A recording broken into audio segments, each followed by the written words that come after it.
Hey guys, thank you udah klik video ini.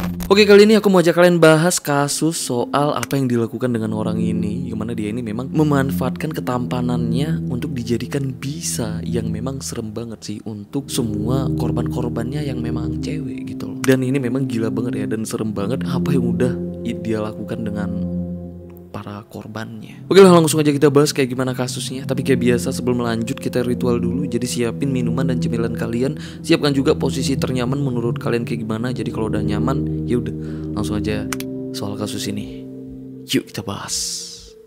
Shawn Garrett lahir di Marion County, negara bagian Ohio, Amerika Serikat. Dia dilahirkan dari ayah dan ibu yang berasal dari background narkoboy dan dunia prostitusi, yang membentuk mental dan jiwanya yang pastinya buruk untuk tumbuh kembangnya seorang anak. Ditambah di usianya yang masih 6 tahun, bapak dan ibunya bercerai. Ibunya pergi dengan pasangan barunya yang ngebuat Shawn ini hidup dengan bapaknya, yang juga saat itu bapaknya selalu sibuk dengan pasangan barunya juga. Yang ngebuat Shawn ini sejak kecil nggak dapat perhatian dan didikan dari orang tuanya. Nah karena ini Shawn ini tumbuh jadi pribadi yang keras kepala dan juga egois, bahkan mengerikan. Dan inilah cikal bakal tumbuhnya naluri monster tuh di jiwanya. Tapi di masa mudanya Shawn ini diuntungkan karena good lookingnya dia. Karena banyak para wanita yang suka dengan Shawn dengan alasan tampan dan menawan. Karena Shawn ini memang sering tersenyum dan ramah tuh di saat berkomunikasi dengan wanita, terutama wanita yang dia sukain. Yang ternyata sejak muda Shawn ini udah sadar dengan kelebihannya, yang nanti inilah yang jadi bisa mematikan untuk para korbannya yang akan jadi mangsanya. Sejak SMA naluri monsternya memang udah mulai terbangun, karena di tahun 1994 saat Shawn ini masih berusia 16 tahun dia ini udah berurusan dengan kepolisian Marion County karena dia ini pernah menyiksa bahkan nyaris membunuh pacarnya tuh saat itu. Untungnya orang tua pacarnya sigap turun tangan karena kejadiannya memang di rumah pacarnya. Nah karena ini ya orang tua pacarnya pun ini ngelapor Shawn ini ke polisi. Tapi saat itu Shawn ini yang masih usia SMA, yang masih di bawah umur ya, jadi dia ini nggak dihukum, cuman dapat peringatan. Nah tapi soal apa yang udah dia lakukan ini masuk nih di catatan riwayat kejahatannya di data kepolisian. Terus setahun kemudian, tepatnya itu di tahun 1995 saat Shawn ini itu baru lulus SMA, dia ini ketangkap nih karena mencuri perhiasan di salah satu rumah mewah tuh yang ada di kotanya. Nah karena ini akhirnya Shawn pun ini baru menjalani hukumannya gitu ya, yang mana dia ini itu dipenjara selama 3 tahun dan baru dibebaskan itu pada tahun 1997. Setelah bebas dari penjara, Shawn ini tinggal dengan ibunya yang masih ada di kota Marion County gitu loh. Terus setelah beberapa tahun tinggal di sana, tepatnya itu pada tahun 2007, yang mana saat itu ibunya Shawn ini itu baru berlangganan majalah. Nah tapi dengan tukang majalah bajakan gitu ya, alias bodong. Itu dengan seorang wanita yang bernama Dana Nicole Lowry. Setelah bayar biaya langganannya, ternyata si Lowry ini menghilang, yang ngebuat Shawn ini tuh marah karena udah nipu ibunya. Nah karena Shawn ini marah ya, dia ini langsung nyusun rencana dan nyari si Lowry selama beberapa hari. Yang akhirnya dia nemuin Lowry yang saat itu kebetulan sedang duduk di taman. Nah di sini Shawn ini nggak nunjukin ekspresi marahnya, justru sebaliknya nih. Jadi dia nunjukin sikap ramah dengan Lowry, kenalan gitu ya dengan Lowry ini, karena sebelumnya si Lowry ini memang nggak kenal dengan si Shawn gitu loh. Karena Lowry ini memang cuman berurusan itu dengan ibunya si Shawn. Karena good looking dan ramahnya si Shawn ini yang ngebuat seketika si Lowry ini tuh mau-mau aja, percaya-percaya aja gitu loh. Yang akhirnya mereka ini kenalan, tukeran nomor HP sampai berhubungan via SMS gitu ya sampai beberapa hari. Yang emang ngebuat si Lowry ini tuh bener-bener nyaman gitu loh dan percaya dengan si Shawn ini. Setelah mereka kenal ngobrol panjang lebar, disinilah si Shawn ini baru tahu yang ternyata Lowry ini tuh janda yang saat itu berusia 23 tahun yang udah punya 2 anak tuh yang saat itu masih kecil-kecil. Nah, karena memang ya Shawn ini tuh memang udah sering main ke apartemennya si Lowry. Setelah itu Shawn ini ngajak Lowry ini tuh hangout gitu loh. Yang ternyata Shawn ini ngebawanya itu ke rumah kakek neneknya yang emang sedang direnovasi. Nah jadi di sana memang gak ada orang karena ya rumahnya sedang dibangun. Disinilah Shawn ini tuh langsung marah dengan Lowry dan langsung ngungkapin rasa kekesalannya gitu loh, karena Lowry ini udah nipu ibunya si Shawn. Yang akhirnya di situ Shawn ini mencekik dan nusuk lehernya sampai ya Lowry ini tuh meninggal. Nah setelah itu ya tubuhnya Lowry itu dia buang di kawasan hutan yang ada di pinggiran kota Marion County. Dan kejadian itu pun emang gak ada yang tahu. Jadi Shawn ini tuh benar-benar berhasil ngelakuin pembunuhan pertama pertamanya tuh saat itu. Karena setelah dia ngabisin Laurie ya, yang emang seorang janda, emang gak ada tuh yang nyari dia. Gak ada yang melaporkan soal hilangnya Laurie ini ke polisi juga. Yang emang gak ada yang tahu loh Laurie ini tuh hilang sampai sebulan ke depan. Akhirnya setelah sebulan, karena anaknya yang masih kecil-kecil banget itu jadi perhatian utama tetangga apartemennya tuh saat itu. Dan disitulah tetangga apartemennya pun ngeh ya kalau si Laurie ini tuh hilang gitu lah, atau ada sesuatu yang terjadi dengan si Laurie. Ya karena dia ini udah sebulan menelantarin anaknya. Yang akhirnya disinilah para tetangganya pun itu ngelapor ke polisi, dan polisi pun itu baru ngeh gitu ya soal hilangnya si Laurie ini. Dan disinilah polisi pun baru ya coba untuk mencari Laurie, tapi memang nggak pernah ditemukan. Karena saat itu memang nggak ada penyelidikan secara serius soal hilangnya si Laurie ini. Karena dia memang hidup sebatang kara, jadi dia ini memang nggak punya keluarga gitu ya yang nuntut penyelidikan lebih intens. Nah jadinya ya kasus ini pun itu nggak pernah diungkap gitu loh, dan Laurie pun itu tetap dinyatakan hilang secara misterius saat itu. Bertahun-tahun kemudian, tepatnya itu di tahun 2011, Shaun ini tuh nikah nih dengan Amber Bowman yang memang jatuh cinta dengan dia karena ketampanan dan kelembutannya si Shaun ini. Sampai akhirnya yang cuman beberapa bulan setelah mereka nikah, istrinya ini langsung tahu sikap mengerikan Shaun ini tuh dibalik ketampanan dan kelembutannya. Bahkan setelah mereka punya satu anak, Shaun ini tuh beberapa kali tuh ngancam akan ngebunuh anaknya. Yang akhirnya karena ini istrinya ini bener-bener ketakutan gitu loh dengan si Shaun ini. Dan di tahun 2012 istrinya pun akhirnya menceraikan dia ya, dan gak mau lagi nih ketemu dengan si Shaun ini karena memang saking ketakutannya tuh istrinya. Jadi nyawa istri dan anaknya akhirnya selamat gitu ya, karena memang istri ini memutuskan untuk gak ketemu lagi dengan si Shaun ini. Nah tapi nyawa-nyawa para wanita lain nantinya banyak yang gak selamat, yang memang berakhir ya di tangannya si Shaun ini. Setelah cerai dari istrinya, Shaun ini pindah ke kota Mansfield. Ini kota yang masih ada di negara bagian Ohio, yang jaraknya ini cuma 1 jam nih dari kotanya. Di Mansfield, pekerjaan Shaun ini ya cuma bantu-bantu di usaha temennya yang sebagai pengrajin kayu ukir, yang memang saat itu pendapatannya pun itu ya nggak menentu. Yang akhirnya Shaun ini nempatin rumah terbengkalai yang ada di sana, yang memang dia tinggal di situ secara diam-diam gitu loh, karena memang nggak bisa bayar apartemen.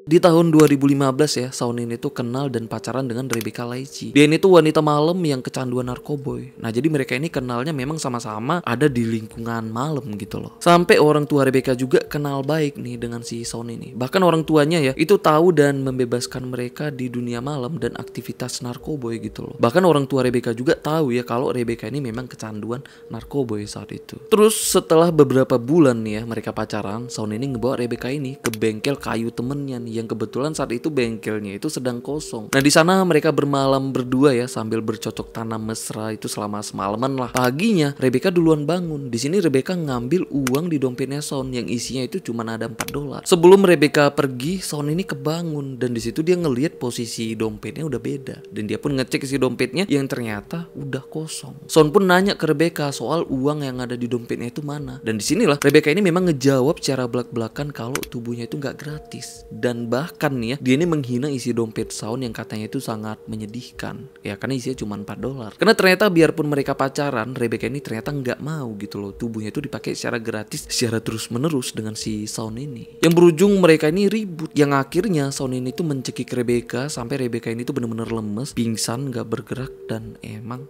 nggak bernapas lagi. Setelah Rebecca nggak bernyawa, tubuhnya pun itu dimasukin ke tas golf dan dibuang di kawasan hutan yang ada di pinggiran kota Mansfield gitu loh, yang mana kawasan itu memang jarang banget dilalui orang. Dan kejadian ini pun bener-bener nggak ada yang tahu. Nah jadi Shaun ini tetap bebas melakukan aktivitasnya kayak biasa, biarpun dia ini udah menghilangkan nyawa orang lain, bahkan nyawa pacarnya sendiri. Dan setelah itu selama setahun emang gak ada yang tahu kalau Rebecca ini hilang, bahkan memang gak ada yang cari gitu loh. Yang akhirnya orang tuanya Rebecca ini baru sadar gitu ya kalau anaknya ini hilang, karena memang udah setahun gak ada kabar, dan udah selama setahun juga gak menghubungi orang tuanya gitu loh. Karena Rebecca ini memang jarang banget gitu ya pulang dan menghubungi orang tuanya. Tapi memang gak pernah selama setahun gak menghubungi orang tuanya. Di situ barulah orang tuanya pun itu ngelapor soal hilangnya Rebecca ini ke polisi. Nah terus di tahun 2016 atau setahun ya setelah Rebecca ini hilang, akhirnya tubuhnya pun itu ditemukan, tapi udah jadi tulang belulang. Tapi pelakunya tetap gak ketahuan siapa. Bahkan polisi dan orang tuanya Rebecca memang nganggap kalau Rebecca ini meninggal itu karena overdosis. Ya karena Rebecca memang pecandu berat narkoba. Nah jadi orang tuanya juga itu gak nuntut penyelidikan lebih mendalam gitu ya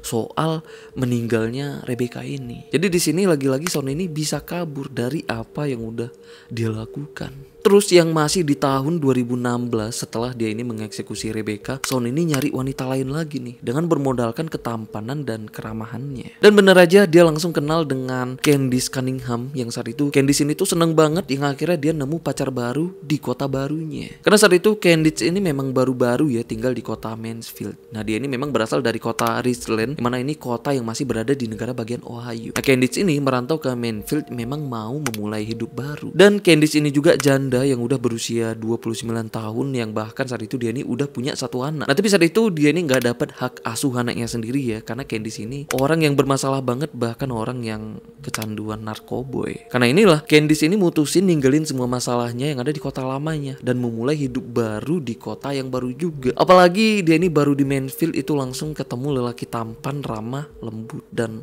baik hati gitu loh, yaitu ya si Son. Tapi setelah beberapa bulan mereka pacaran, Candice langsung ketakutan nih dengan si Son ini. Bahkan trauma dengan fetisnya yang memang cukup mengerikan. Karena setiap mereka begituan ya, bercocok tanam, jadi kaki dan tangan Candice ini tuh selalu diikat tuh di pinggiran ranjang, seolah itu kayak menyiksa. Yang pastinya ini menakutkan gitu loh untuk si Candice ini. Tapi sebaliknya untuk si Son ini yang ternyata itu memuaskan dia secara seksual, yang bahkan ya ternyata Son ini tuh jatuh cinta dengan Candice dan memang udah berniat mau nikahin si Candice ini saat itu. Tapi Candice yang selalu nolak ajakan Son ini untuk nikah, ternyata ini bener-bener ngebuat Son ini tuh kecewa dan langsung merencanakan sesuatu yang pastinya mengerikan gitu loh untuk si Candice ini. Karena Son ini tiba-tiba lembut ngajak si Candice ini jalan-jalan gitu loh. Nah setelah mereka pergi, ternyata Son ini bawa Candice ini ke rumah bekas kebakaran yang ada di pinggiran hutan yang ada di kota Mansfield. Nah nyampe di sana ya, Son ini maksa dan ngebentak Candice itu untuk turun tuh dari mobil.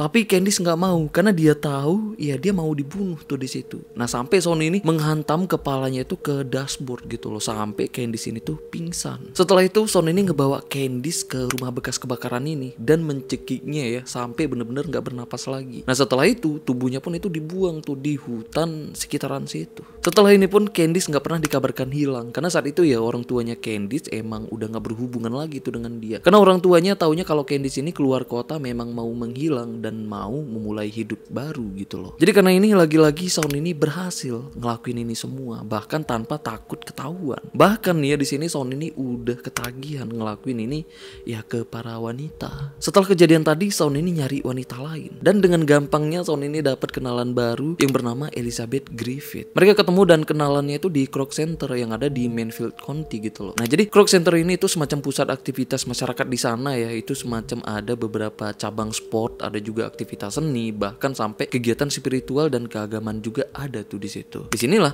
mereka ketemu dan kenalan. Nah karena ketampanan dan keramahannya Son ini ya, jadi nggak butuh waktu lama. Elizabeth pun itu langsung luluh dan nyaman berkomunikasi dengan si Son. Sampai Elizabeth pun ini langsung ngundang Son ini untuk datang main ke apartemennya. Son pun datang nemuin Elizabeth di apartemennya. Di situ mereka ini ngobrol-ngobrol. Bahkan Elizabeth ini sampai menceritakan semua kisah hidupnya nih ke Son. Misalnya kayak hidupnya itu kesepian, tanpa temen, tanpa pasangan dan juga tanpa keluarga. Karena kesepian, Elizabeth ini bahkan sebelumnya ngaku ke Son kalau dia nih ya sempat berpikir mau bundir karena ngerasa hidupnya itu udah nggak ada warna lagi. Tapi setelah ketemu Son, Elizabeth ini ngerasa kalau dia ini udah punya semangat hidup lagi. Biarpun mereka ini baru kenal beberapa hari ya. Pokoknya di sini Elizabeth ini udah bener-bener tergila-gila banget lah dengan si Son. Lelaki tampan yang baik tuh di matanya saat itu. Karena udah nyaman, Elizabeth ini selalu pengen nih ketemu dengan Son, selalu pengen ada di sebelahnya, selalu pengen curhat soal hidupnya dengan Son ini. Bahkan Elizabeth ini juga suka meluk-melukin Son dan sering banget nih mancing Son ini untuk ngelakuin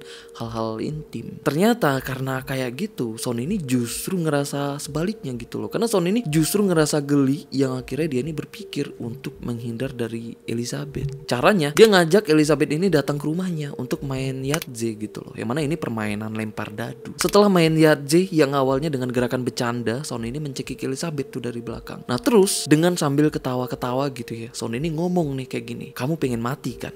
Gini nih rasanya." Nah tapi Son ini mencekiknya itu beneran sekuat tenaganya sampai Elizabeth ini ya berusaha ngelawan tapi nggak bisa. Yang akhirnya ya Elizabeth pun nggak bernapas lagi. Segampang inilah Son ini tuh ngilangin nyawa si Elizabeth. Setelah itu mayatnya disimpan di lemari tanam yang ada di lantai 2 rumah itu dan ditumpuk di kain-kain kotor gitu loh. Terus di sela-sela pintu lemarinya juga itu diban yang niatnya ya supaya nanti kalau tubuhnya itu membusuk ya nggak ngeluarin bau busuk. Mulutnya juga disumpel pakai kondom bekas dan juga kaos kaki bekas gitu loh. Ya pokoknya sesuatu yang bau biar mayatnya tuh dihinggap lalat tuh luar dalam supaya ya proses pembusukannya jadi cepet. Nah niatnya kayak gitu. Setelah itu Son ini tetap tinggal di rumah itu, tidur di rumah itu, makan di rumah itu. Sedangkan di rumah itu ada mayat tuh yang dia simpan. Gila sih ya. Terus selang beberapa minggu aja ya setelah dia ngelakuin itu semua ke Elizabeth, Son ini lagi-lagi kenalan nih dengan cewek lain yang bernama Stacy Stanley yang udah berusia 43 tahun. Yang sebenarnya Stacy ini juga itu seorang ibu. Jadi mereka ini kenal awalnya ya di jam 10 malam ban mobilnya Stacy ini bocor tuh saat dia ini mau pulang ke rumahnya. Yang jarak rumahnya ini lumayan jauh dari kota Manville. Karena ini Stacy ini terpaksa berhenti di pom bensin yang ada di pinggir jalan lintas Manville gitu loh. Nah di situ dia ini nelpon anaknya minta bantuan. Akhirnya anaknya pun itu mesen montir untuk gantiin ban mobilnya. Pas nunggu montirnya yang memang agak lama, disinilah Son ini ngeliat Stacy ini tuh duduk tuh sendirian di pom bensin. Yang akhirnya dia pun itu nyamperin Stacy, nawarin bantuan yang akhirnya ya mereka kenalan. Kayak biasa korban-korbannya pasti hanyut tuh dengan ketampanan dan keramahannya. Yang akhirnya di situ ya Son pun itu langsung menawarkan diri. Yang akhirnya Son pun itu langsung ngegantiin ya ban yang bocor itu dengan ban serap. Karena masalah ban mobilnya udah selesai ya dibantuin dengan si Son ini. Akhirnya ya dia pun itu nggak jadi pakai jasa montir. Nah selesai itu ya Stacy ini tuh seneng banget dibantuin dan ditemenin Son. Sampai Stacy ini tuh beliin Son ini kopi ya tanda terima kasih. Sekaligus ya di situ mereka ngobrol-ngobrol kenalan panjang lebar gitu ya, bahkan sampai tukar nomor HP. Dan Son ini pun sampai nawarin Stacy ini untuk main tuh ke rumahnya. Besoknya Stacy ini beneran datang nih main ke rumahnya Son ini. Nah di sana mereka ngobrol-ngobrol gitu ya. Yang mana di sini Son ini sempat curhat juga ke Stacy soal bapaknya Son ini yang katanya itu suka banget main perempuan. Gimana di situ Son ini memang menyalahkan soal apa yang udah dilakukan bapaknya gitu loh. Karena memang itu yang ngerusak hidupnya juga. Karena itulah kenapa hidupnya itu nggak terarah gitu loh. Pokoknya itulah isi curhatannya dia dengan si Stacy. Setelah mereka ngobrol-ngobrol ya mereka pun ya begituan bercocok tanam gitu loh. Nah selesai begituan sambil tiduran mereka ini ngobrol-ngobrol lagi. Dan disinilah Stacy ini tuh sempet salah ngomong. Yang mana di situ ya Stacy ini bilang kalau sugar daddy ayahnya Son ini itu nurun tuh ke dia. Stacy ngomong nakal kayak gitu ya sebenarnya itu mengagumi Son ini secara seksual gitu loh. Nah tapi perkataan itu justru ngebuat Son itu marah banget, memang seketika tiba-tiba marah gitu loh. Karena perkataan Stacy memang bener-bener menyinggung perasaannya si Son ini tuh saat itu. Sampai akhirnya karena Son ini udah meledak marah gitu ya dengan Stacy, akhirnya dia ini pun itu ngikat tangan dan kakinya Stacy itu di pinggir ranjangnya dan menganu-anukan Stacy itu dengan posisi yang kayak gitu ya. Yang sebenarnya itulah fetisnya si Son ini. Nah jadi setelah Son ini puas melakukan itu ya, jadi Son ini pun langsung mencekik Stacy sampai Stacy ini bener-bener nggak bergerak lagi dan nggak bernapas lagi bahkan. Setelah itu mayat Stacy pun itu dia simpan tuh di basement rumahnya, yang ruang bawah tanah rumahnya gitu ya. Yang mana dia pun itu numpukin mayatnya itu dengan sampah yang ada di basement. Nah jadi ya setelah dia ngelakuin itu, jadi Son ini tuh tetap tinggal di situ, makan dan istirahat di rumah itu. Sedangkan di situ udah ada 2 mayat loh. Dan saat itu juga sebenarnya Son ini juga itu udah punya kenalan lain, sedang menjalani hubungan dekat juga nih dengan wanita lain, yaitu si Jen. Mereka ini kenalannya itu di Croc Center juga gitu loh. Karena Son ini memang sering banget ya jalan-jalan sendirian ke Croc Center, emang untuk nyari wanita yang kira-kira bisa diajak ngobrol gitu loh. Disinilah Son ini ngeliat Jen yang sedang duduk sendirian, nyamperin Jen ini, ngajak dia ngobrol dan nunjukin sikap murah hatinya. Ya karena ini juga ya Jen pun sama nih kayak korban-korban sebelumnya, emang terpesona dengan ketampanan dan kelembutan si Son ini gitu loh pas diajak ngobrol. Nah jadinya mereka pun itu kenalan sampai tukaran nomor HP. Setelah mereka kenal lebih jauh, Son ini sampai tahu ya ternyata Jen ini tuh wanita yang berusia 36 tahun. Saat itu Jen ini masih single, tapi Jen ini tuh punya semangat hidup yang bagus. Jen ini tuh selalu senyum dan ceria juga. Dia ini punya cita-cita gitu ya. Bahkan Jen ini tuh Katolik yang taat. Karena ini Son ini tuh jadi bener-bener jatuh cinta juga nih dengan si Jen. Sampai Sampai akhirnya dengan pedenya Son ini ngajak Jen ini untuk nikah gitu. Nah tapi Jen ini ternyata belum siap karena sebenarnya mereka ini memang masih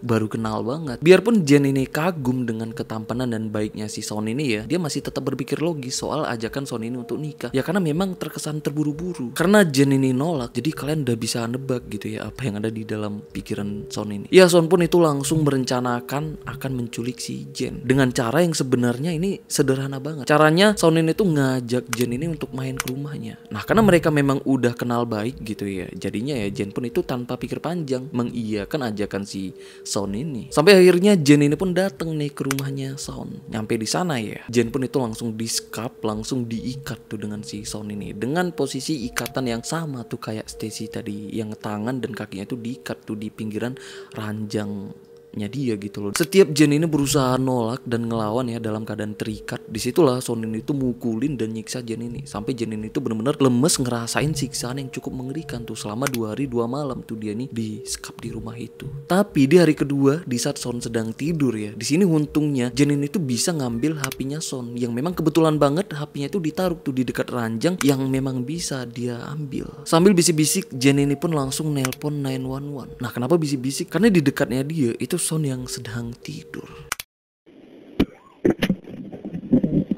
911, what is the address to your emergency? By the Fourth Street Laundromat. What is it? Fourth Street Laundromat. What's the problem? I've been abducted. Who abducted you? Sean Green. You said John Green? Sean Great. Where's he at now? Asleep. Where's he sleeping at? In the bedroom. In what bedroom? There's 2 houses right by the Laundry Street. And it's in one of those houses. But you're at the laundromat? No, I'm in the bedroom with them. What color's the house? If I'm looking at the laundromat, which way is it? If you're looking in the laundromat, it's one on the left of the 2. You don't know what color the house is? No. Please hurry. Can you unlock the door at all?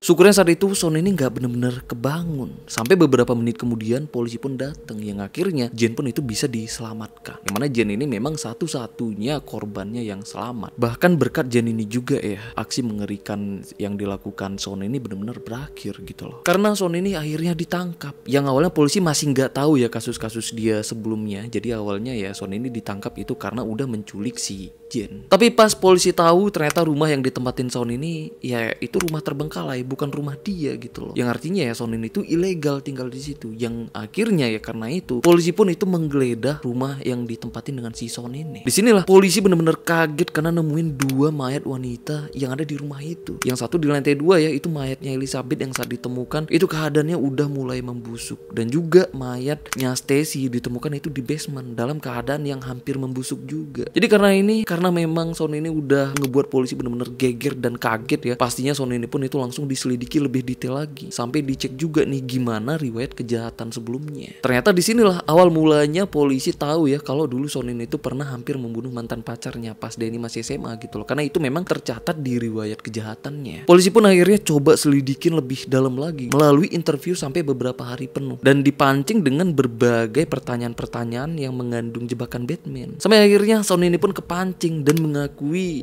ya kasus-kasus sebelumnya gitu loh yang pernah dia lakukan. Disinilah akhirnya semua kasus-kasusnya pun terbongkar. Si Jen pun saat itu baru tahu ya ternyata ya si Son ini tuh pembunuh para wanita gitu loh. Dan dia pun itu benar-benar kaget baru tahu ternyata di rumah di tempat dia disekap itu ada 2 mayat wanita. Yang lebih ngerinya lagi ya, sebenarnya itu giliran si Jen ini jadi mayat ketiga. Nah tapi untungnya ya Jen ini benar-benar selamat. Karena semuanya udah terbongkar, hakim pun akhirnya menjatuhkan hukuman mati nih untuk si Son ini. Karena memang udah melakukan pembunuhan berencana ke 5 wanita. Bahkan ini udah berantai gitu ya. Karena memang memang Son ini ngelakuinnya itu ya dalam keadaan sadar alias bukan dalam keadaan gila atau mabuk. Menurut pengakuannya di interview yang ini ya, ternyata Son ini memang udah ketagihan gitu loh, merasakan sensasi membunuh yang memang itu bisa memacu adrenalinnya. Karena dia ini terus berhasil membunuh korbannya tanpa ketahuan, bahkan gak dicurigain sama sekali. Dan Son ini ternyata memang udah memilih korbannya yang menurut dia itu layak untuk dimatikan gitu loh. Misalnya kayak korbannya yang sebatang kara yang kira-kira kalau dia hilang itu gak ada kerabat atau keluarga yang nyari. Seolah itu semacam lampu hijau gitu loh untuk dia, untuk bisa muasin sensasinya untuk ngilangin nyawa orang lain. Dan juga Son ini merasa kayak punya kuasa gitu loh untuk menentukan nyawa orang lain, apakah dia layak untuk mati apa enggak. Dan ini juga yang jadi alasannya kenapa dia ini ngebunuh Elizabeth tadi. Karena Elizabeth memang pernah curhat ke dia kan kalau Elizabeth ini memang pengen bundir gitu loh, karena hidupnya itu udah nggak ada warna lagi kan. Nah makanya Son ini merasa kalau Elizabeth ini udah nggak apa-apa untuk dimatikan, karena itu memang hal yang dia pengenin.